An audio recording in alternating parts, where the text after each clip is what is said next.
જય માતાજી। બે ભાઈબંધ હતા, એકાબીજી દુઃખ સુખની વાતો કરી એટલે એક ભાઈબંધને કીધું કે આ રીતે આમ કર્યું હોય ને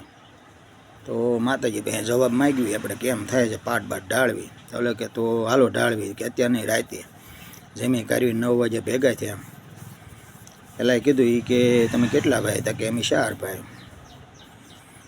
કે 4 ને મને 5 ભાઈ દેખાય છે કે ના ના 4 ભાઈ જ તમે કોઈ દી એવું સાંભળ્યું નથી કે ફળી એમ તાર બાપા હુતા છે ને તો કે હા કે એને જગાડીને પૂછને તો કે અરે એને ન જગાડે તો કે ગાળ્યું દેશે કે હું આ હાજરી ધંધા ના તે એ તો આમાં માનતા નથી, હું તો રોજ દીવાબત્તી ના તે કેટલી ઘડિયા કરું ને તો એમ કે એ નહીં ધંધે સોંટો ધંધે ધંધો હોય સોંટો ધંધો મળ્યા વગર હું સોંટવું કે તોય જ મેં કીધું જગાડ તો ખરા કે ભાઈ કે જગાડ્યા ને પૂછ્યું નાર્યા નહીં કે હું આ ધંધીના હાજરા રાંધતે એમ સાની મહિનીના કામે સોંટો ને એમ કરીને સુઈ ગયા।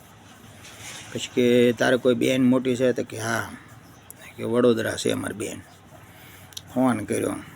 કે ના ના ભાઈ તે આપણે 4 જ ભાઈ 4 જીવે છે। પછી ફરીને માતાજીને પાકું પૂછ્યું મળી આ વસ્તુ 100% હાસું એ કે હા હાસું કે ફરીને એને ફોન કરો, પાછો ફરીને ફોન કર્યો કે ના ના ભાઈ કે એવું નથી કે પછી જે ભાઈ માતાજીવાળા હતા એને કીધું કે 12 વર્ષનો વરી નીકળી મરી ગયો અને કે તું કાંખમાં તેડી તેડીને દવાખાને લઈ જતી હતી એવું કંઈ ખરું તો મંડી રોવાય કે હા શું કે એનું બંધારણ કરું છું, કાલે સવારથી ધંધો ચાલુ થાય તો હાસું 2 દી સવારમાં કે તું નાહી ધોઈને તૈયાર ન થયો હોય ત્યાં કોઈ આવે તને કામ કહે કલાક મારા ઘરે કામ છે અને તને પૈસા આપે કે હાલે એટલા પૈસા આપું કે મંગાવવું પડે મંગાવી વાળજે ને ઘટે તો હું સાંજે આવું તો કહેજે જે આવે તો મંગાવી લાગજે। એ ભાઈ એને ઘરે જોવાઈ ગયા ને બધું કામ બામ હતું એ બધું કર્યું ને સવારમાં એને 5000 રૂપિયા આપી ગયો, એટલે ભાઈ હાસુને 5000 આપી ગયો।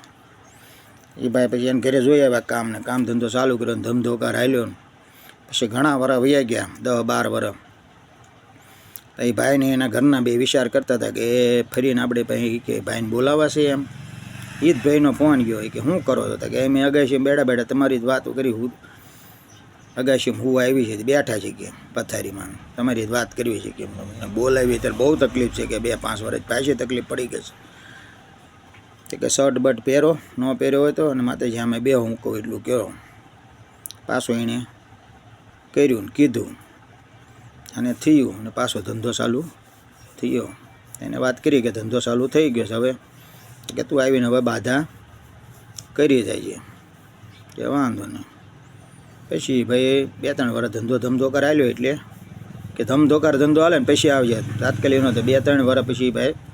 વાતચીત ફોનમાં ચાલુ રહેતી હતી કે જે એટલો આમ છે આમ છે આમ। એ 3 વર્ષ પછી ધંધો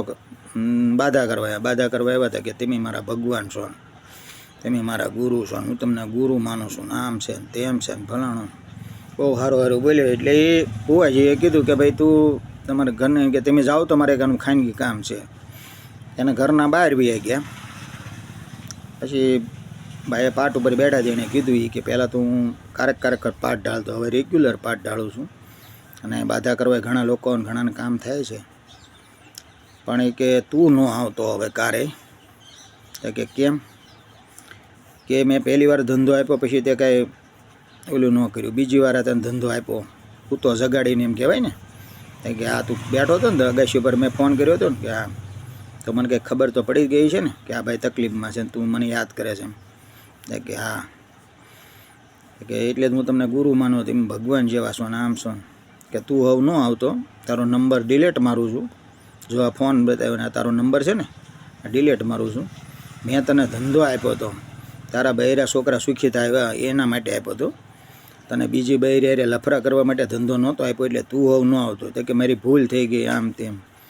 કે હવે ત્યારે ગમે ત્યારે આવવું હોય ને તો એ બૈરીને છોડી દે ને તો આવજે। પછી એના ઘરનાનો 2-3 મહિના પછી ફોન આવ્યો કે કેમ તે મારા ઘરવાળા વાત નથી કરતા ને આમ તેમ ને કે તમે એને પૂછી જોવો ને તો કે મને બધી ખબર જ છે પણ એ અમારે બેંક જેમ છે કે એમને પૈસા આપે ને અમારો ધંધો હાલતો તો માતાજીએ કંઈ કર્યું જ નહીં મતલબ એમ થયો ને એટલે આવા માણસો પડ્યા છે એટલે બધું સમજ્યા જેવું છે। માણસો અત્યારે ખોટીના ઝાઝા છે અને અવળા રસ્તે પૈસા આવે તો તરત અવળા રસ્તે ચડી જાય છે. અને અત્યારે તો એ 10-12 વર્ષ બીજા થયા છે કદાચ ભાઈનું શું થયું કોને ખબર. બાકી આ સત્ય ઘટના છે અને કોઈને એવું લાગતું હોય ને કે આ ખોટી વાત તો એ ભાઈ જીવે છે અને જે ભાઈ આવું કરી આપ્યું ને એ જીવે છે. બધા જીવે જ છે. અને મને ઓળખતા હોય ન ઓળખતા હોય તો આમાં કોમેન્ટ કરજો. હું તમને મારો નંબર નાખીશ. તમારો નંબર નાખજો, હું તમને નંબર નાખીશ. કોન્ટેક કરીને મારી ત્યાં આવતા રહીજો. ગામ મારું સકમ પર છે. હું તમને બધાને ભેગા કહી દઈશ. જય માતાજી.